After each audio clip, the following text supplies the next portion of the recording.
Magandang araw, ako si Caro, halika at samahan niyo ako at tuklasin natin ang napakagandang kasaysayan ng mga barangay sa Naik, Cavite. Ayon sa mga matatandang nabubuhay pa sa ngayon, ang Timalan ay hango sa salitang Tipanan, at ang Konsepsyon ay kinuha sa patron na si Immaculada Concepcion. Ito ay kinukwento rin sa kanila ng kanilang mga magulang. Noong taong 1942, ay napasok ng mga Hapon ang baryo ng Timalan.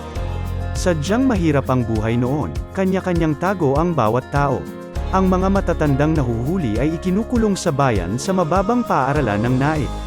Mahirap ang pamumuhay ng panahong yun, walang sasakyan papuntang ibang lugar at kinakailangang maglakad ng mga tao upang makapunta sa bayan. Sa unang pagkakataon ang baryo ng Timalan noong taong 1958, ay nagkaroon ng mga sasakyang kalesa. Ito ang naging pangunahing sasakyan upang makatungo sa bayan ng Naik. Sinikap ng mga kapitan del baryo na mapaganda ang kalsada at daanan upang guminhawa ang paglalakbay.